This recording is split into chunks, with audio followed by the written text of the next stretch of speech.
Nahmaduhu wa nasta'inuhu wa nastaghfiruh wa na'udzu billahi min syururi anfusina wa min sayyiati a'malina. Man yahdihillahu fala mudilla lahu wa man yudlil fala hadiyalah. Asyhadu an la ilaha illallah wahdahu la syarikalah wa asyhadu anna Muhammadan abduhu wa rasuluhu alladzi la nabiyya wa la rasula ba'dah. Sallallahu wasallam alaihi wa ala alihi wa sahbihi wa man tabi'ahum bi ihsan, amma ba'd.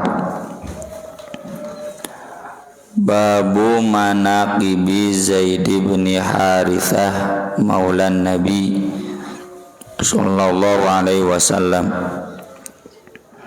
Manaqib atau cuplikan biografi Zaid bin Harithah maula Nabi sallallahu alaihi wasallam.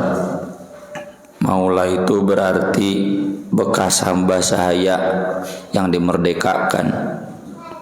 Karena hamba sahaya Nabi lalu dimerdekakan oleh beliau, maka statusnya maula Nabi sallallahu alaihi wasallam. Dan maula itu ada hubungan waris seandainya tidak ada ahli waris yang lain, ya. Seandainya Zaid bin Harithah tidak punya anak, maka nanti warisnya itu jatuh ke Nabi sallallahu alaihi wasallam. Zaid bin Harithah ini menjadi hamba sahaya pada zaman jahiliyah. Zaman perang jahiliyah kan banyak perang. Dia lalu tertawan, kemudian tawanan itu kan jadi hamba sahaya otomatis. Dibeli oleh Hakim bin Hizam untuk bibinya yaitu Khadijah. Jadi Hakim bin Hizam deh alona Khadijah. Kemudian diminta oleh Nabi sallallahu alaihi wasallam kepada Khadijah karena butuh hamba sahaya ya untuk membantu. Kemudian nanti ketika sudah masuk Islam, Zaid bin Harithah ini dimerdekakan oleh Nabi, bahkan diangkat menjadi anak tabani. Tabani itu adopsi.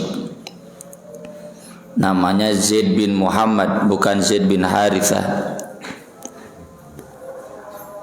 Sebelum dibatalkan tabaninya, ketika Zaid bin Harithah sudah dewasa, bapak dan kakaknya datang ke Nabi, sudah jadi Nabi. Zaid bin Harithah juga sudah masuk Islam. Dan Zaid bin Harithah kan pemuda ya, atau anak yang masuk Islam masa awal dengan Ali bin Abi Thalib, seusia seanteragan. Maka Nabi sallallahu alaihi wasallam ketika diminta Zaid bin Harithah oleh bapaknya, oleh ayahnya, memberikan pilihan kepada Zaid bin Harithah, ya. Kata beliau, ya,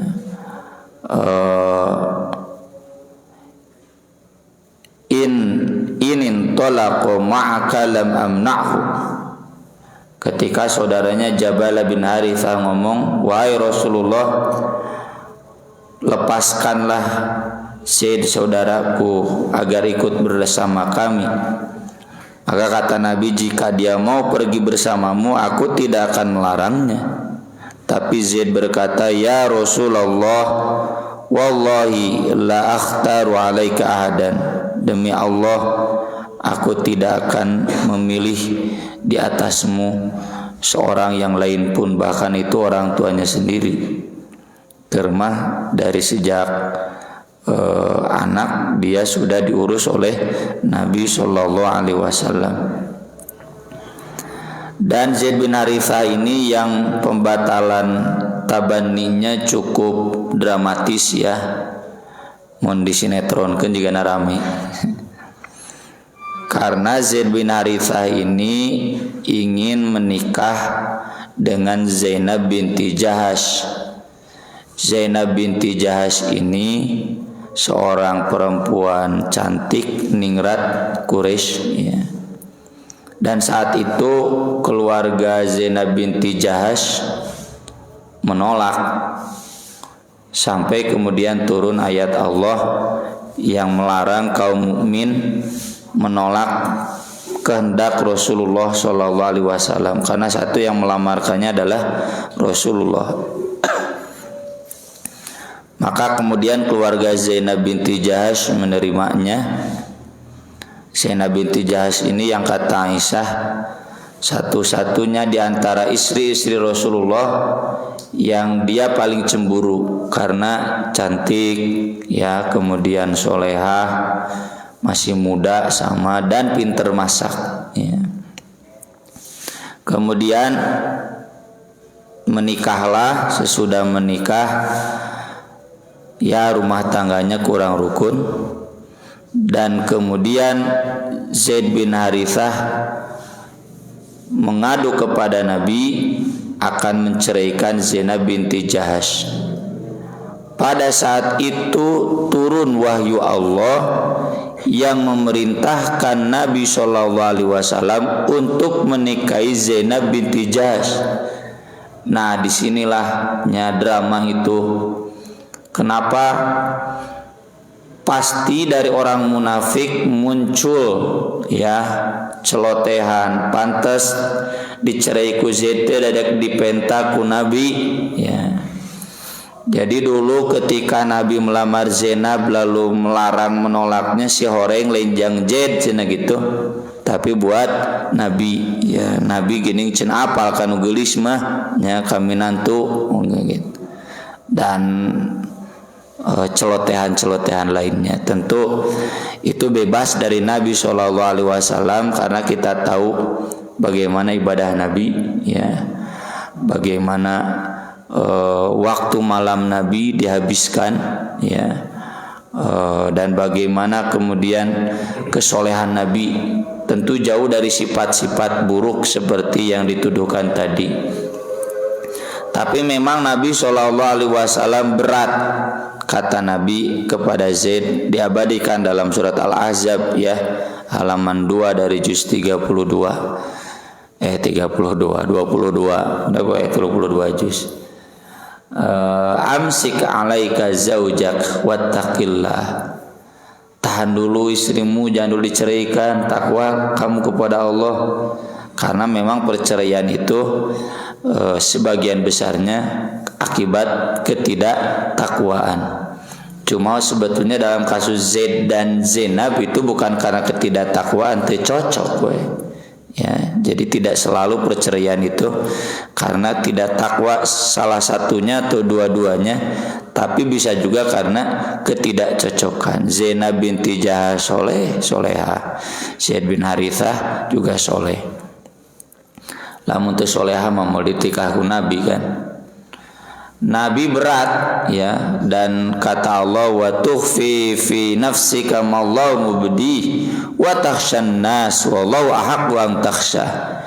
Anda menyembunyikan dalam hati Anda apa yang Allah perlihatkan, dan Anda takut kepada orang-orang padahal Allah lebih layak Anda takuti, ya. Falamma qada Zaidun minha wataran zawwajnakaha. Nah, langsung turun ayatnya. Kalau sudah turun ayatnya, Nabi nggak bisa menyembunyikan, harus disampaikan. Ketika Zaid menghabiskan masanya atau keperluannya, kami langsung menikahkan Anda kepada dia. Kenapa? Likaila yakuna 'alal mu'minina harajum fi azwaji ad'iyaihim. Tujuannya untuk membatalkan tabanni, agar tidak ada keberatan bagi orang mukmin untuk menikahi mantan istri anak angkat mereka. Ya, sebelumnya kan disebutkan ud'uhum li abaihim, panggil mereka, wa ma ja'ala ad'iyaakum abnaakum. Allah tidak mengakui anak angkat kalian itu sebagai anak kalian. Panggillah mereka kepada bapaknya. Sejak turun ayat itu, Zaid bin Muhammad berubah namanya jadi Zaid bin Harithah, karena memang Zaid sudah diangkat anak, ya, sama seperti Ali bin Abi Thalib. Nah, dengan ayat itu maka batalat tabanni. Kan kalau anak kandung nggak boleh menantu dinikah oleh mantan menantu, meskipun mantan menantu dinikah oleh mertua, atau sebaliknya ya, mantan mertua suami istri bapak dinikah oleh anaknya, itu nggak boleh. Kan dulu biasanya orang Arab itu istrinya lebih dari satu.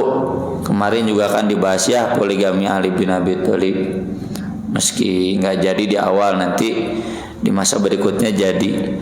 Dan nggak aneh kalau ada orang tua kemudian istrinya masih muda, bahkan lebih muda daripada anaknya.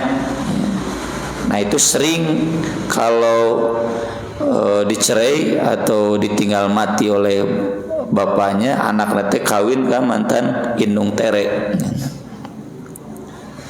Nah jadi Zaid bin Harithah ini yang sampai begitu ya, menurut saya cukup drama ya, untuk membatalkan tabanni sampai terjadi perceraian, lalu mantan istrinya harus dinikahi oleh Nabi Shallallahu Alaihi Wasallam. Dan Zainab binti Jahash yang kemudian dinikahi oleh Nabi, mantan istri dari Zaid bin Harithah ini terkenal dengan pintar masaknya, kemudian kedermawanannya, sama dengan istri-istri Nabi lainnya pada hakikatnya. Zaid bin Harithah selalu kalau Nabi mengirimkan pasukan yang di sana ada Zaid, beliau selalu jadi komandan perangnya.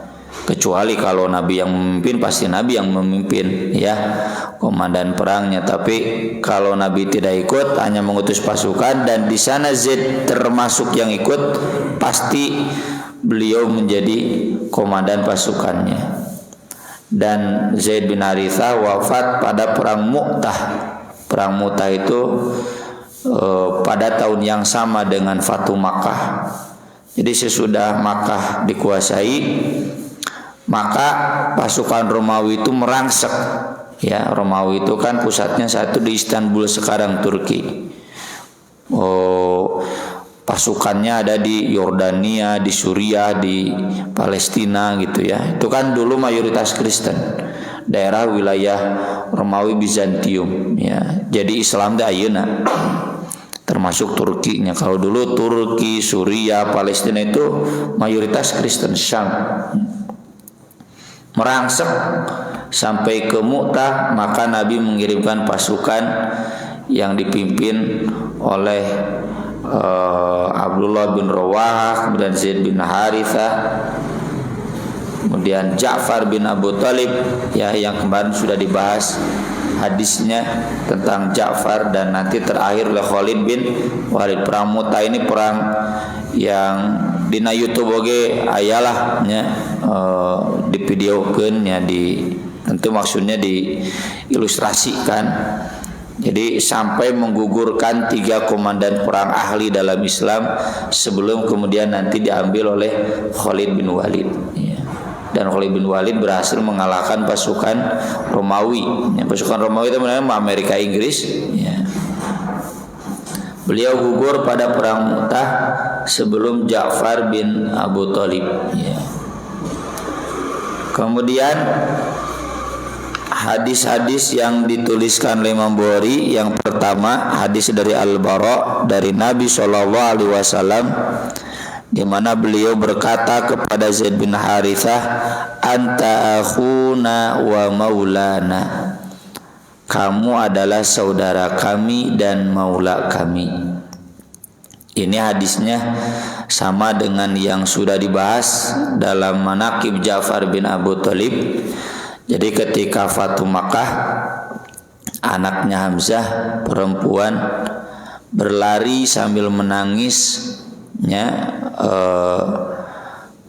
menemui Ja'far bin Abu Thalib ya, karena istri Ja'far adalah bibinya anak itu ya. Jadi istri Ja'far dan istri Hamzah saudara, dan anak itu tahu. Tentu konteksnya karena saat itu Hamzah sudah wafat ya. kan wafatnya di perang Uhud Hamzah, berlari menangis. Kemudian kata Ja'far, biarlah anak ini aku urus, ya. Lalu kata Ali bin Abi Thalib, saya yang berhak mengurusnya. Saya kan lebih dekat nasabnya dengan Hamzah, ya. Sama-sama dari Abdul Muttalib. Lalu kata Zaid bin Harithah, saya berhak mengurusnya. Hamzah bin Abdul Muttalib adalah sobat saya, cenah gitu. Jadi pas saya anu tiluan teh. Pas saya ngurus budak yatim, ya. Dan ini jadi teladan bagi kita, aya budak yatim teh tong dihare-harekeun kudu berlomba-lomba, mun perlu pasea gitu, ya. Kalau perlu berseteru agar kita bisa mengurus anak yatim. Lalu Nabi SAW ternyata memutuskan ke Ja'far. Kenapa? Kata Nabi, al-khalatu bimanzilatil saudara ibu itu sederajat dengan ibu. Jadi karena istri Ja'far adalah saudara dari istrinya Hamzah, maka lebih berhak. Jadi bibi, tapi bibi ti ibunya, bibi uwa dari keluarga ibu itu lebih berhak mengurus anak yatim, ya, dibanding keluarga bapaknya. Kalau nasab bapaknya ya dekat ke Ali tentu, ya. Nah, Nabi saat itu berkata kepada Ali, ngabebenjokeun, ya, anta minni wa ana minka. Kamu bagian dariku, aku pun bagian darimu. Lalu kepada Zaid bin Harithah mengatakan, anta akhuna wa maulana. Anda adalah saudara kami dan juga maula kami. Kemudian hadis yang kedua, Abdullah bin Umar menjelaskan, ba'atsan Nabi sallallahu alaihi wasallam ba'atsan. Nabi sallallahu alaihi wasallam mengutus satu pasukan, wa ammara alaihim Usamah bin Zaid, dan mengangkat amir atau komandannya Usamah bin Zaid, anaknya Zaid bin Harithah. Ini terjadinya ketika Nabi sakit menjelang wafat, ya. Diutus ke mana? Diutusnya ke daerah jajahan Romawi, ya. Dan saat itu yang dipimpinnya diantaranya Abu Bakar, Umar. Sedangkan Usamah bin Zaid saat itu usianya 17 tahun, ya. Budak mualimin, ya. Ayana budak mualimin bisa mimpin kolot, ya. Ini Usamah bin Zaid. Fata'ana ba'dun nas fi maratihi. Lalu ada seseorang yang mencela kepemimpinannya. Namanya Ayyash bin Abi Rabi'ah al-Makhzumi. Dia protes, masa pasukan yang banyak senior dipimpin ku budak ngora 17 tahun, gitu. Dan sampai berita itu ke Nabi, dan Nabi SAW saat itu padahal sedang sakit. Abu Bakar, Umar saja nggak berani protes, ya, kalau sudah jadi keputusan Nabi. Lalu kata beliau, in tut'ainu fi imaratihi, kalau kamu menyalahkan kepemimpinan Usamah, faqad kuntum tut'ainuna fi imarati abi min qablu, berarti kamu juga harus menyalahkan kepemimpinan ayahnya dulu. Bapaknya tukang mimpin perang dan jiwa itu turun ke anaknya, ya, kenapa kemudian protes? Nah, ini jadi dalil, ya, mengkritik anak harus ingat ke bapaknya, ya. Jadi nepotisme itu tidak terlalu salah, ya, di dalam Islam. Anu salah teh nya nepotisme yang tidak layak. Tentu Nabi SAW nepotismenya nepotisme yang layak, ya. Dan sejak zaman Nabi sampai zaman sekarang, di mana-mana nepotisme itu berpengaruh dalam penyebaran Islam, ya. Kemarin saya bahas tentang bagaimana Islam menyebar di Indonesia. Itu Sunan Gunung Jati nyebarkeun Islam di Cirebon, kemudian ke Banten, kemudian berhasil menaklukkan Batavia, ya Jakarta. Itu berkat koneksi nepotisme, ya lewat pernikahan, lewat keturunan, kemudian memberikan Kesultanan Banten ke anaknya, Sultan Maulana Hasanuddin, anak Sunan Gunung Jati, ya anak Syarif Hidayatullah. Itu koneksi keluarga dan sah-sah saja, ya. Di Persis juga sama, koneksi keluarga, ya keluarga Ustaz Lukman misalkan, ya. Wah kan di sini ada di Al Furqon, ada di At-Taubah, ada di Al Hidayah, aya gitu, di Nurul Huda aya. Ya.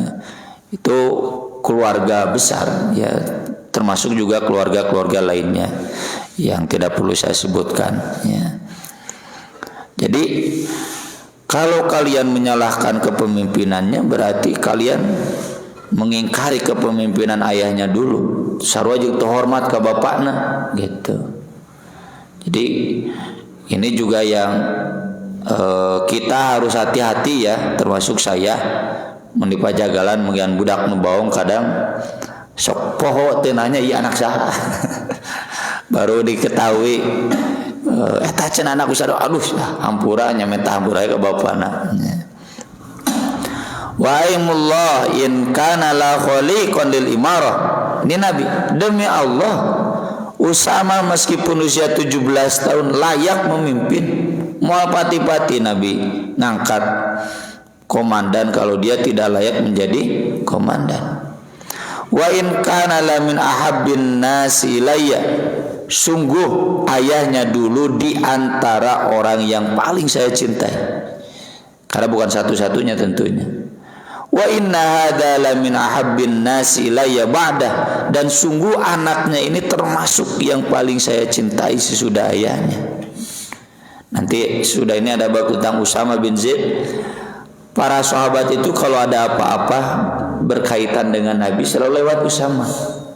Aika Nabi langsung segan, Aika Usama mah segan. Dan Usama itu kalau ngomong ke Nabi selalu diperhatikan, karena memang incu lah, ya. Jadi incu angkat Nabi SAW kepada Usama teh siga ka incu, ya. Incu nulis gede jeung layak gitu, ya. Bisa diandalkan. Kemudian hadis yang ketiga dari Aisyah radhiyallahu anha, dakhala alayya Qaif, masuk bertamu ke rumahku Qaif. Qaif itu jabatan di jahiliyah, orang yang bisa menentukan si A nasabnya dengan siapa. Karena pada zaman jahiliyah perzinahan teh nya termasuk nikahan kayak yang dilarang itu kan, wah apa boleh sampai gak bisa dipastikan ieu teh anak siapa. Nah itu untuk menentukan ini anak siapa selalu datang ke Qaif. Jadi tukang nebak tapi selalu akurat, ya. Di jahiliyah mah dipercaya. Namanya adalah Muhazziz al-Mudliji. Sudah masuk Islam, ya, sahabat Nabi. Wa Nabi sallallahu alaihi wasallam syahid, dan Nabi sallallahu alaihi wasallam ada saat itu. Wa Usama bin Zaid wa Zaid bin Harithah muttaji'an, kebetulan entah bagaimana ceritanya saat itu Zaid bin Harithah dan Usama bin Zaid sedang tidur. Di riwayat lain disebutkan kepalanya ditutup simbut, sedangkan kaki mereka berdua tidak tertutup selimut, ya. Lalu Qaif itu melihat kaki Zaid bin Harithah dan Usama bin Zaid. Kata Qaif itu, kata Muazziz, inna hadhil aqdam ba'duha min ba'din. Ini kaki yang ini adalah keturunan dari yang ini, ya, cenah gitu. Fasurra bidzalika Nabi sallallahu alaihi wasallam wa ajabahu. Lalu Nabi SAW sangat senang sampai masuk ke kamar ke Aisyah. Dalam riwayat lain Nabi terlihat senang gembira. Dengarkah kamu tadi ya Muhaziz datang lalu melihat kaki Zaid bin Harithah dan Usama bin Zaid, kemudian mengatakan ini pasti anaknya yang ini ya, cina gitu. Dan memberitahukan kepada Aisyah. Nabi betul-betul gembira. Mengapa Nabi SAW sangat bergembira? Karena Usama bin Zaid dan Zaid bin Harithah beda warna kulit. Zaid bin Harithah putih seperti kapas karena memang Quraisy ya orang Arab asli kan Bararodas. Sedangkan Usama bin Zaid hidung ya. Kenapa hitam? Karena Usama bin Zaid ibunya Ummu Aiman. Ummu Aiman ini hamba sahayanya Abdullah bapaknya Nabi. Ummu Aiman ini yang dulu juga pernah mengasuh Nabi ya. Dan Zaid bin Harithah menikah dengan Ummu Aiman, usianya pantarlah dengan Nabi. Jadi pernah mengasuh Nabi, kemudian ditikah kemudian oleh Zaid bin Harithah. Jadi Zaid bin Harithah menikah ke yang lebih tua. Dan Ummu Aiman ini orang Afrika, orang Habasyah, kulitnya hitam. Usama bin Zaid itu kemudian lahir mengikuti kulit ibunya hitam. Ya nurun ka ibu, ente nurun ka bapak, wajahnya beda, kulitnya beda, kan ada kadang begitu ya, anak lelaki tapi miripna ka ibuna. Dan sering jadi heureuy gitunya, jadi guyonan. Oh ini anak Zaid kok beda nah gitu. Ngomong begitu sedikit menyinggung Nabi SAW ya. Jadi mun aya nu beda-beda teh mending tong diomongkeun nya pasti nyeri hate ya. Ya kalau saya pribadi enggak terlalu ya, tapi kalau istri saya kadang menyebutkannya, mun aya nu nyebut salah seorang anak saya enggak usah disebutkan. Nah cenah mah bedanya gitu. Ada anu bae denge teuing gitu. Tapi kalau ibunya kitu cenah sarua anak abdi cenah gitu. Nah, maka ketika ada qaif yang bersaksi ini anaknya ini, dilihat dari kakinya sama ya. Beberapa anak saya ada yang kakinya persis sama saya dan kaki saya persis sama dengan bapak saya. Urutan ini Ramona carang jeung teu teh. Mana nu rapat, mana nu carang ya. Itu jadi dari kaki kelihatan, oh ini anaknya ini ya cenah sama kakinya. Maka dari itu Nabi SAW sangat bahagia. Ini menunjukkan betapa Nabi SAW sangat mencintai Zaid bin Harithah juga dengan putranya. Demikian ya sedikit catatan, apakah kemudian qaif ini, jabatan qaif diakui dalam Islam? Para ulama berikhtilaf ya.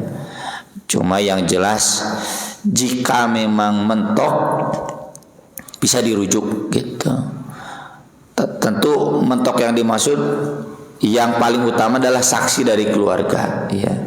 Ini anak siapa?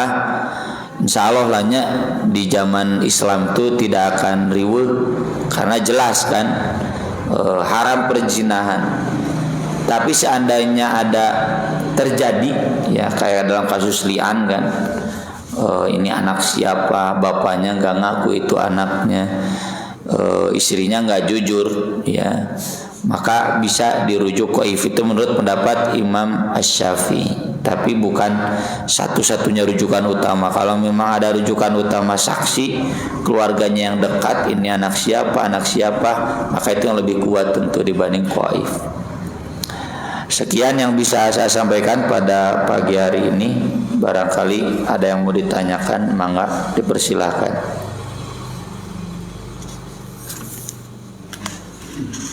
Pak Haji ya Pak Haji. Mangga.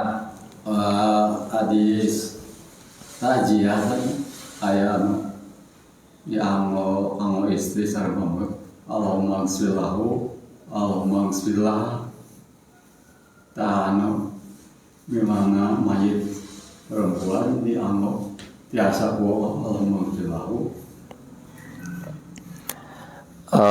Terkait doa untuk jenazah dari Nabi Shallallahu Alaihi Wasallamnya memang ada dua versi. Anu Allahumma gfir lahu. Kalau yang Allahumma anta rabbuha no eta mah pakai ha. Firlahu buat laki-laki, domirnya. Kalau anta rabbuha buat perempuan. Meskipun jenazahnya laki-laki, apa yang Nabi ajarkan itu lebih baik. Kenapa? Kata para ulama, Allahumma gfir lahu kembalinya ke al-mayyit. Al-mayyit kalimatnya laki-laki mudzakkar. Kalau Allahumma anta rabbuha wa anta khalaqtaha itu kembalinya ke al-janazah. Al-janazah kalimatnya kalimat perempuan. Mau laki-laki mau perempuan disebut al-janazah. Mau laki-laki mau perempuan disebut al-mayyit. Jadi tentu yang Rasul ajarkan itu yang terbaik ya. Enggak usah diganti. Jadi dina salat ya yang disolatkannya jenazah laki-laki ganti semua. Allahumma anta rabbuhu wa anta khalaqtahu, enggak usah. Kalau dari nabinya Allahumma anta rabbuha ya udah Allahumma anta rabbuha. Meski memang karena doa sholat jenazah itu fleksibel ya, tidak seperti doa-doa yang lainnya. Bahkan maca doa-doa itu juga nggak jadi soal. Doa kita aja sendiri intinya memohonkan ampunan buat jenazah boleh, maka boleh diganti. Cuma yang terbaik adalah sudah saja padanya, mau laki mau perempuan. Kalau dari nabinya Allahumma gfir lahu warhamhu, udah aja begitu ya. Termasuk tajiah di WhatsApp ya. Kalau kita mau pakai hadis yang Abu Salamah kan memang pakai domirhu ya, nggak usah diganti. Mau diganti juga boleh ya, begitulah. Tapi kalau dalam sholat sangat dianjurkan tidak diganti. Tinabina gitu lah. Dan nggak usah ribet dengan domir.